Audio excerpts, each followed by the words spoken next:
Arlington, Virginia, 12:03 a.m. A soft yellow glow quietly lit up the long suburban road where every sound seemed to have been swallowed by time. Only the wind whispered through the trees, accompanied by the steady hum of an SUV gliding through the silent streets. Cameron Ellis, 33 years old, the woman behind the wheel, did not belong to that night. The pitch-black SUV moved like a whisper, but inside, the driver was a mind as sharp and unyielding as steel. She wasn't dressed in a business suit, didn't wear a badge or carry identification. She was just a black woman in a dark shirt, hair neatly tied back, eyes fixed forward like she had memorized every turn. In the trunk were several folders marked internal reference.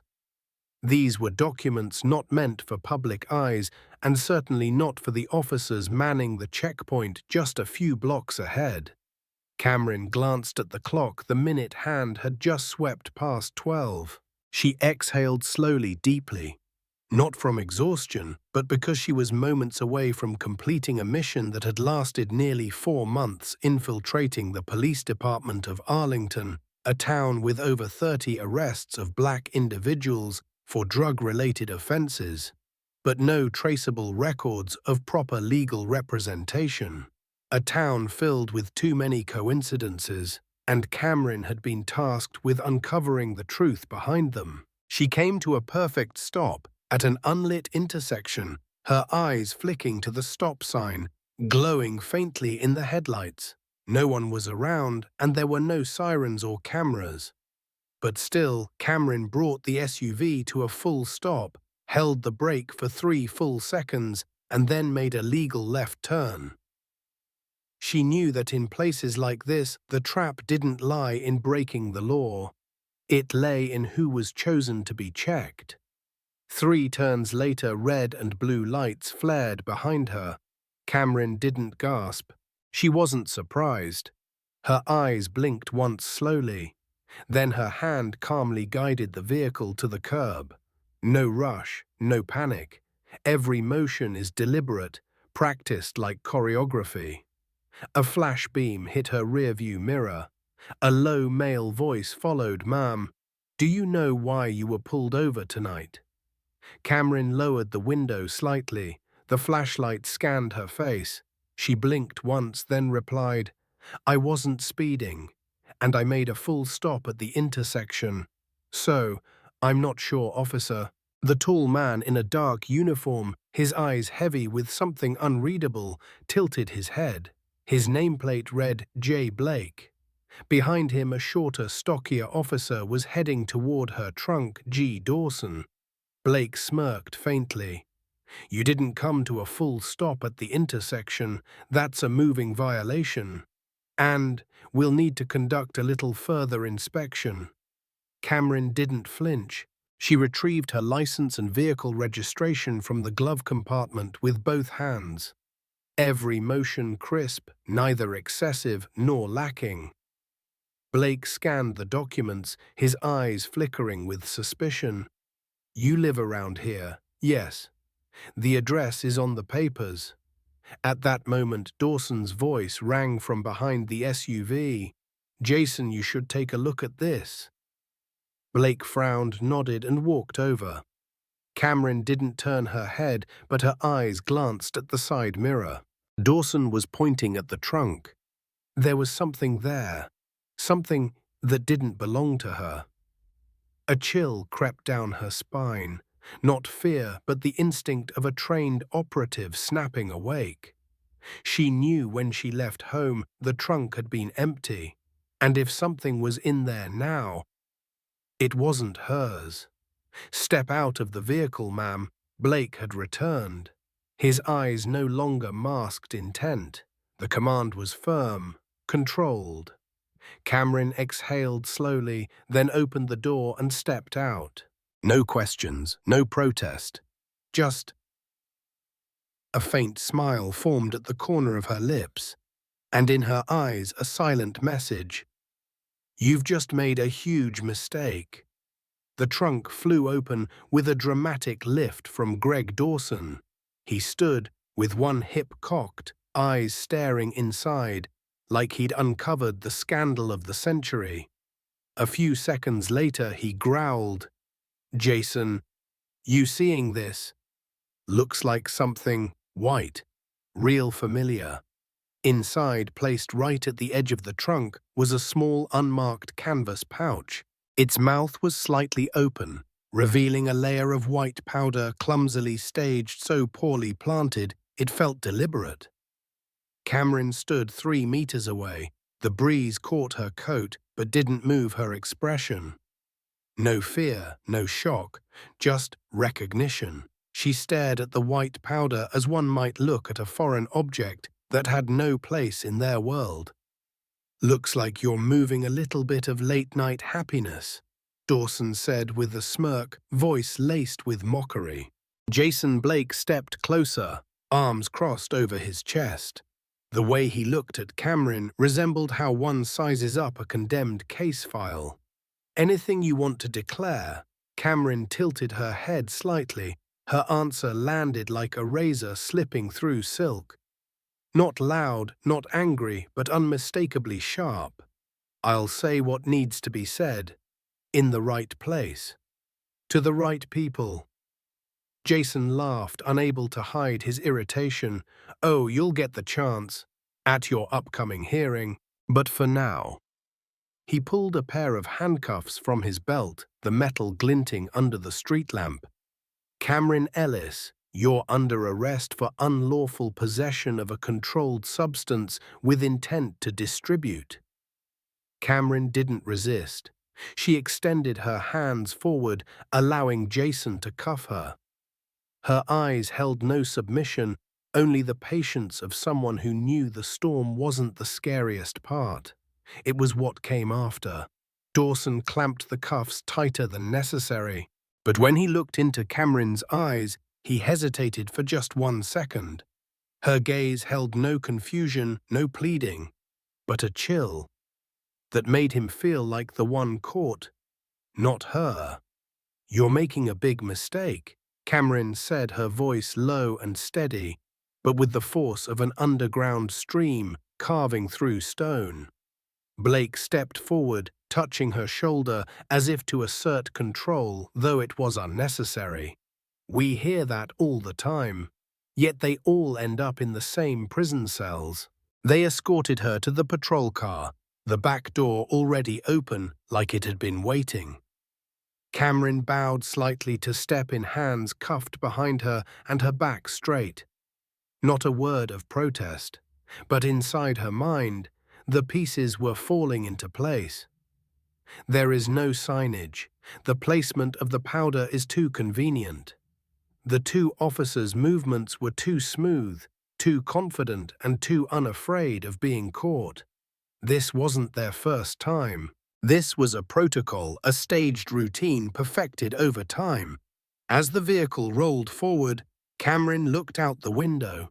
Street lamps passed by like the breath of an old machine, a system so decayed it believed itself untouchable. But what they didn't know was the black woman they thought was just another idiot in the back seat was someone trained to dismantle systems like this. The patrol car pulled into the back lot of the Arlington Police Department, a dilapidated building with peeling paint as decayed as the ethics within. Fluorescent lights glared onto the cold tile floor. No press, no witnesses, just the quiet comfort of those long accustomed to creating victims. Blake opened the car door. "End of the line, Your Highness." Dawson chuckled dryly, then yanked Cameron from the back seat with more force than needed. She didn't resist. She said nothing. They led her through the main corridor. Night shift officers looked up from lukewarm coffee, glanced, then looked away. A handcuffed black woman in a police station was nothing new here. Cameron walked with measured steps, hands still bound behind her eyes, never wavering. But her mind recorded everything: camera placements, patrol rotations, internal server locations, the shift schedule on the wall. Every step is a data point.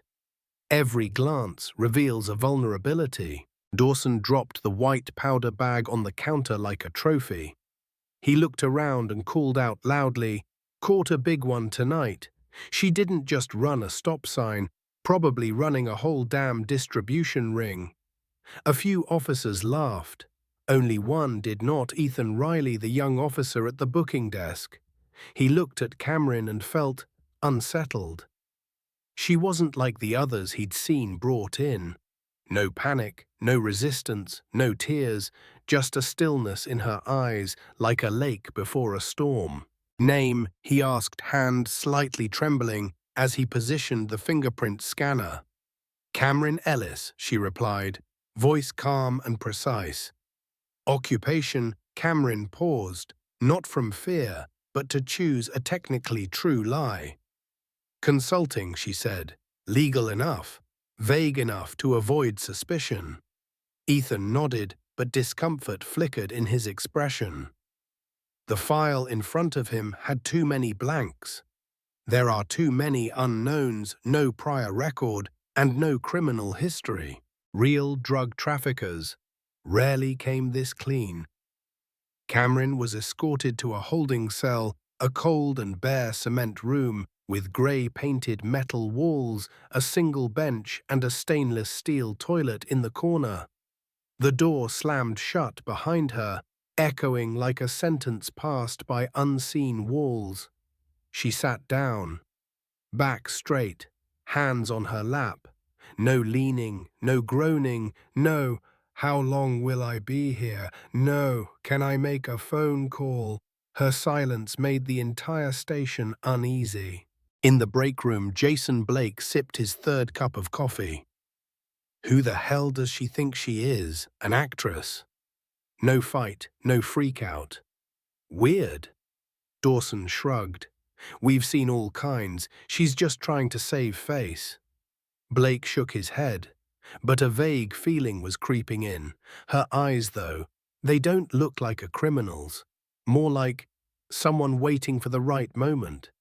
Dawson laughed. Oh, come on, man. We've got the evidence, the reports. Everything checks out. We did it by the book. Blake nodded, but his eyes remained fixed on the camera mounted in the corner of the room.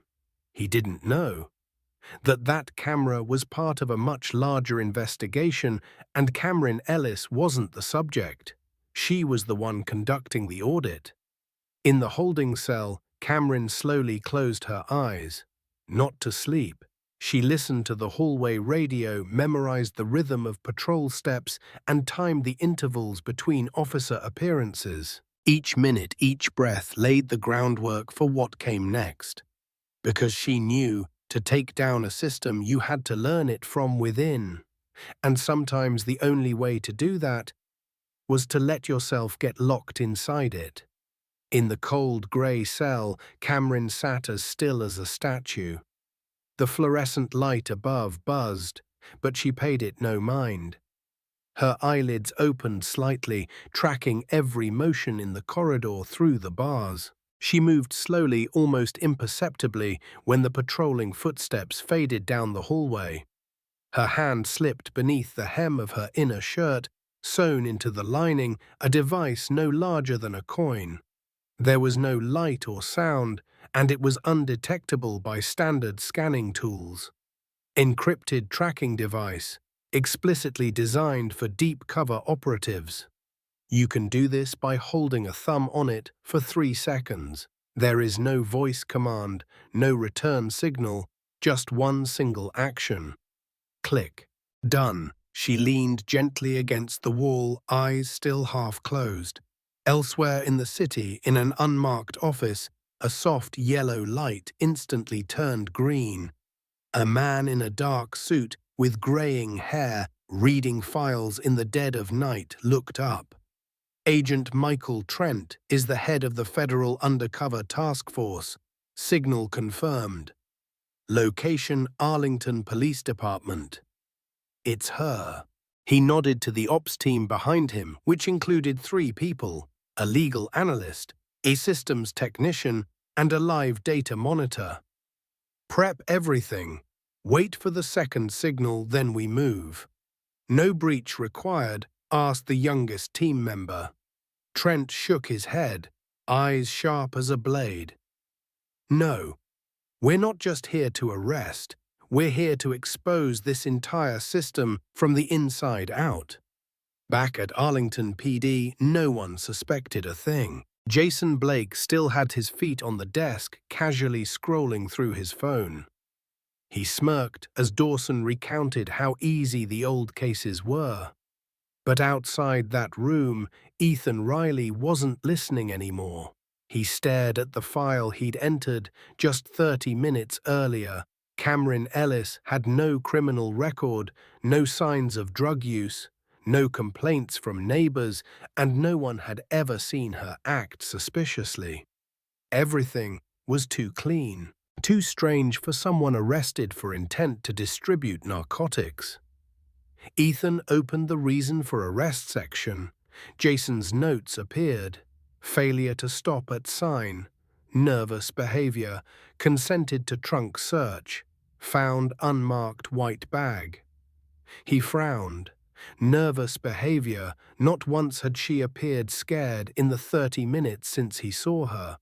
No trembling, no avoiding eye contact, no tears, no outbursts. She wasn't nervous at all. Ethan pulled up the parking lot security footage when Blake and Dawson escorted her from the SUV into the station.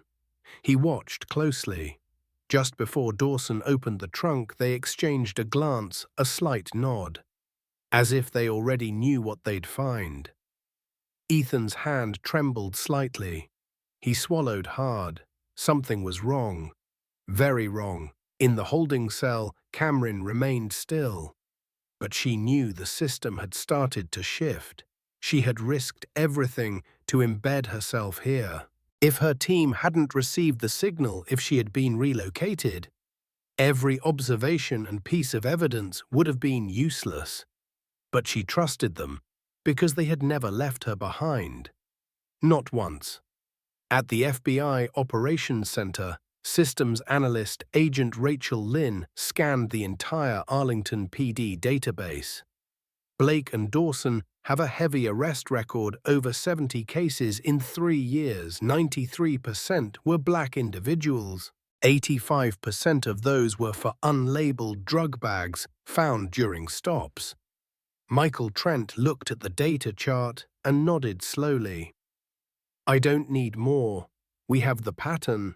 We have repeat behavior. We have an eyewitness inside. And we have the team. He stood and buttoned his jacket. Wait for the right moment. The exact point when the guilty think no one is coming. That's when we strike. And in the shadows of her cell, Cameron allowed herself a small smile. No need to slam tables. No need to scream. She just had to wait. Because the most significant storms aren't the loud ones. They're the ones that rise when everything seems still. The atmosphere at the station the next morning appeared unchanged, at least on the surface. Disposable coffee cups were still steaming. Idle banter echoed from the break room. Jason Blake and Greg Dawson joked like they were the kings of the building. But at the front desk, Ethan Riley no longer felt part of the machine. He hadn't slept all night. Not from guilt, but because something deeper had awakened a feeling they didn't teach at the academy, the betrayal of self through silence. He opened Cameron Ellis's file again, this time with the eyes of someone who no longer trusted files. He scrutinized the note about nervous behavior during questioning, and then pulled up the security footage, which he played in slow motion.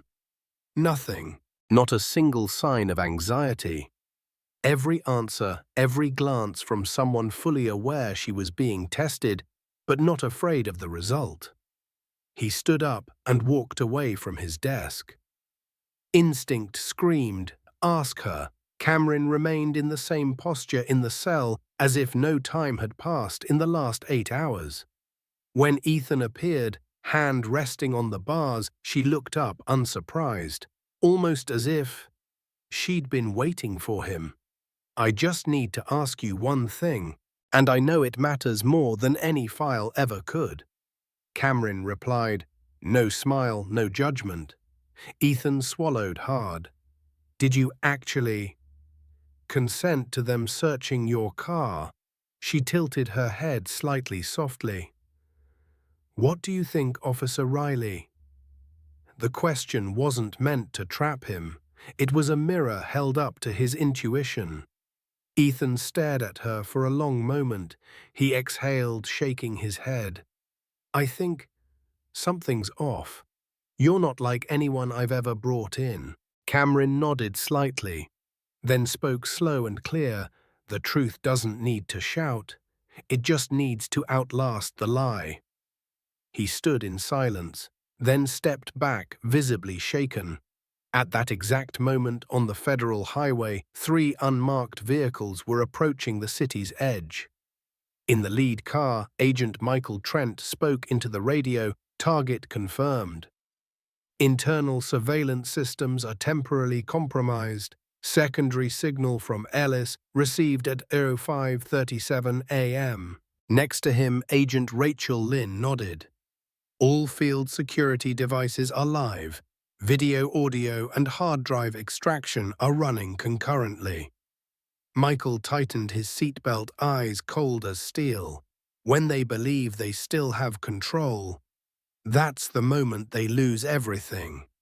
At the station, Ethan returned to his desk, his thoughts still locked in that holding cell.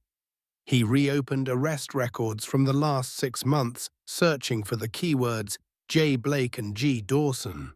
The result, 41 arrests with identical markers. Same charges, same phrasing. Statements are nearly word-for-word identical. He scrolled, stopped at a name. A young black college student was arrested 3 months ago. Also a white powder in the trunk case. Also nervous behavior. Also waived right to legal counsel. The kid had pleaded guilty. He was now serving a 4-year sentence. Ethan couldn't breathe. Not because Cameron was the first to be framed, but because she might be the only one who refused to stay silent. He stood up, told no one. He walked straight into the internal records room, the archive that stored all unedited arrest data. Under dim lighting and endless rows of metal cabinets, he logged in with his staff credentials, searched for original reports of prior arrests. In the thick, oppressive silence, he found it. The first piece of evidence that proved reports had been altered after submission. A line that once read "detainee" remained silent and compliant had been changed to "panicked" and "uncooperative."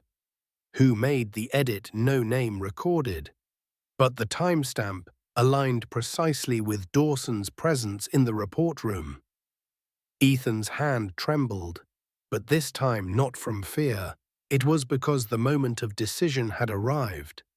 He opened the secure internal email, attached other reports, typed one message: "I don't know who can be trusted, but something here is very wrong, and I can't keep looking the other way." He hit send. Inside him something broke, but underneath the fracture something else was being built. Courage. And just a few blocks away, the FBI team was fitting the first covert microphones onto their lapels. Because when the truth begins to crack from within, all it takes is one touch from the outside to make it explode. 8:47 a.m. Arlington entered a new day. But no one inside the police station knew it would be the day everything ended. Outside, 3 black SUVs glided to a stop at the front entrance. There were no sirens, flashing lights, or warnings. The doors opened. Agent Michael Trent stepped out first. Impeccable suit, black tie. Behind him were 2 agents, one covering the flank and the other carrying a briefcase with hard drives and data extraction equipment. Inside, the officer on front desk duty looked through the glass window. He straightened instinctively when he saw the flash of an FBI badge under the morning sun. We need full access to all holding records, surveillance footage, and any data related to the arrest of Cameron Ellis. Immediately, Trent said, calm but cutting like a command. What's going on? The officer stammered, eyes darting. Federal investigation. We're not here to ask permission, we're here to act, said Agent Rachel Lynn, resting a hand on the hard drive case. Jason Blake had just cracked open a soda can inside the break room when a sudden silence crept down the hallway. He heard the front door open, then footsteps. Unrushed, but unmistakably intentional. Greg Dawson slumped in his chair, glancing sideways. What are we getting inspected today or something? Jason didn't answer. He stood, walked out, and then his eyes locked with Michael Trent's. 2 seconds. Enough for a man who'd seen combat to know everything had collapsed. What is this about? Jason asked, voice stiff and forced calm. Just a few questions, Trent replied evenly. If you've got nothing to hide, then there's nothing to worry about. Right. From his desk, Ethan Riley watched it all unfold. He saw Trent, saw the crease-free black suit, saw Dawson go pale as one agent walked straight toward the server room. And he understood. His email had reached where it needed to. Inside the holding cell, Cameron Ellis opened her eyes. No surprise in her gaze. She had heard the footsteps, felt the pulse of the system shift. She didn't need to see the FBI because she was the reason they were there. The small briefing room behind the station, generally used for morning shift meetings, had been converted into a crisis operations hub. Rachel Lynn opened her laptop, connected the drive, and said, I'm extracting footage from the past 7 days, focusing on the back lot and vehicle inspection zone. Michael Trent nodded. I want a video from last night, from the patrol car to the moment she entered the station, every action before that bag appeared.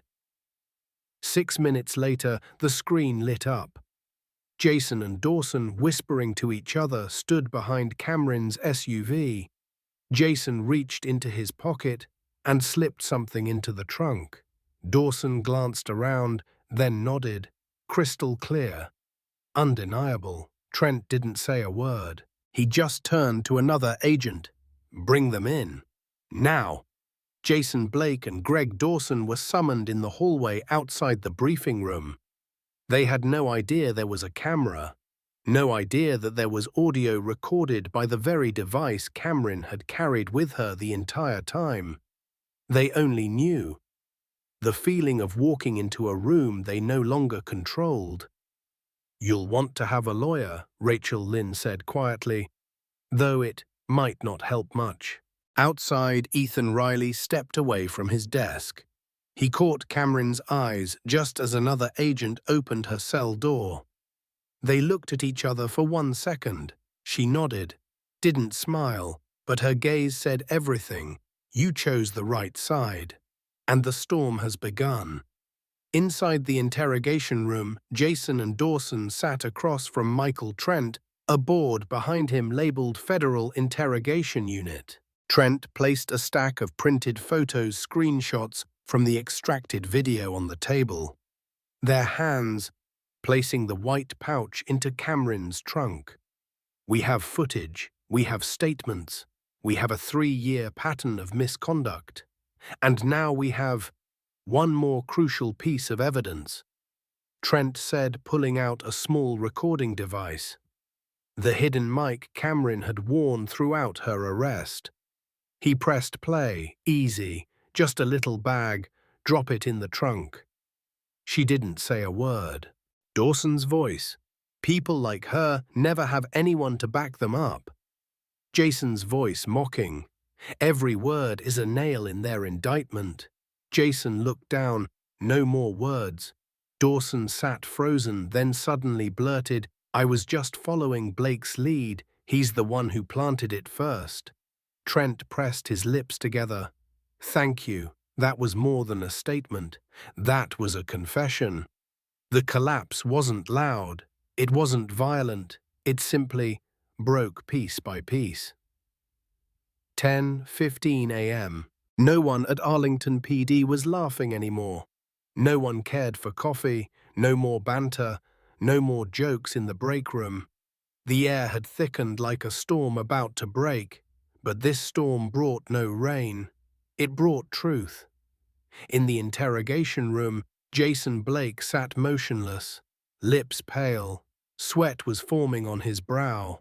Greg Dawson had entirely crumbled, head down, hands shaking, mumbling, "I didn't mean to hurt anyone. I just did what we always do." But that habit had already destroyed dozens of lives. And this time, they weren't getting away with it. Because the person they touched wasn't one of the old victims. Cameron Ellis was called by name. The cell door opened, but there was no music or grand announcement.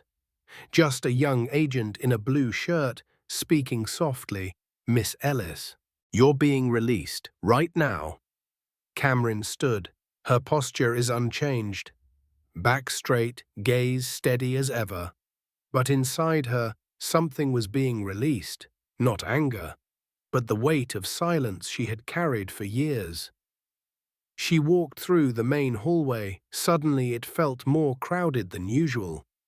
Officers from the morning shift stood scattered, their expressions uneasy.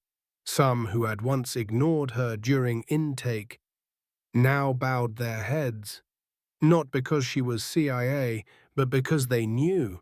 They had seen the footage and heard the recordings.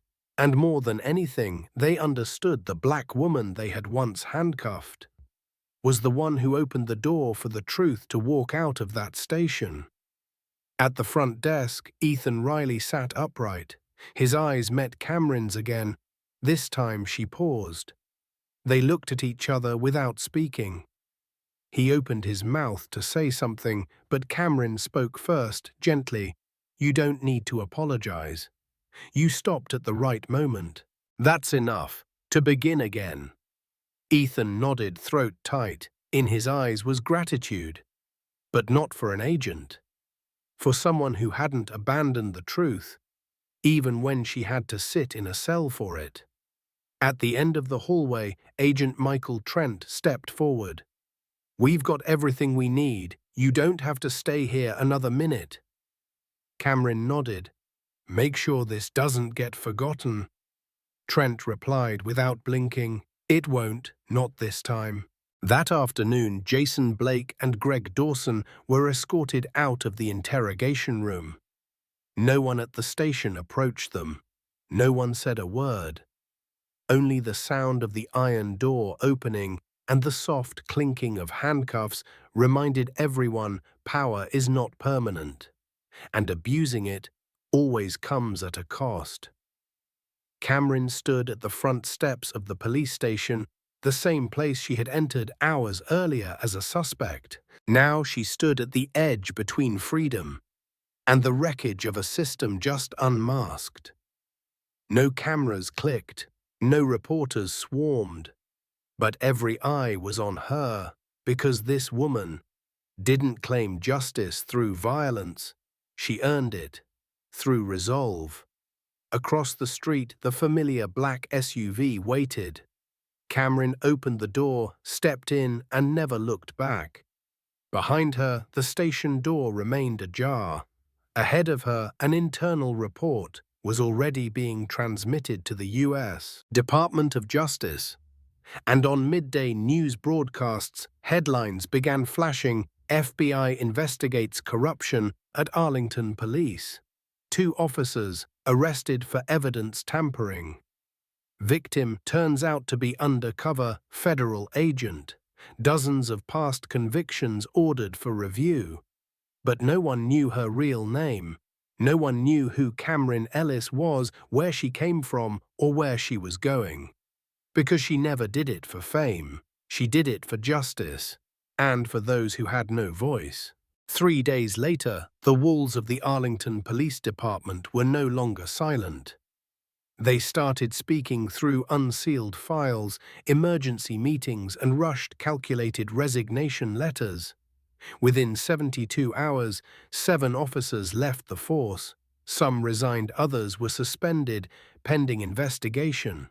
All had signed off on reports with signs of tampering. The state police department declared, "This is the largest internal reform in nearly 2 decades." The FBI reopened over 60 old cases, each involving black defendants, each hinging on unlabeled drugs found in vehicle trunks. One news segment quoted a DOJ representative. "The actual danger isn't in individual misconduct. It's when misconduct becomes procedure." Ethan Riley, the young officer who sent the internal email, became a source of tension. Some colleagues called him a traitor. Others just nodded quietly when they passed him in the hall. He never replied to any of them. He just sat in silence, coming to work each morning like before, but with something in his eyes that wasn't there before. No more doubt, no more fear of standing alone, because he knew it only takes one person to stop a corrupt machine, for the machine to stall. Inside an unmarked cafe, Cameron Ellis sat by the window in the city, sipping her black coffee. No sugar, no cream. She didn't need to watch the news. She already knew what had happened. In her hands was a new file, grey cover, no title. Only one code label, S217. Nevada Subsystem Breach. A new mission, a new city, a new system. "I knew you wouldn't stop," came a warm voice from behind. Agent Michael Trent pulled up a chair beside her. His coffee, as always, no milk, no ice. "And I know you'll be doing it alone again." Cameron smiled faintly. "I don't need someone to walk with me. I need not to be pulled off course."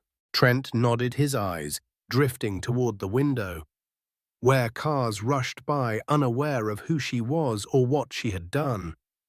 "Riley, okay," Cameron asked, like referencing a line item in a report. "He is. A bit isolated, but I think he knows he stood on the right side." Cameron didn't respond. She flipped open the first page of the new file. Drone photos, internal power maps, financial schematics. She was ready. Jason Blake and Greg Dawson sat beside their attorneys in a small courtroom.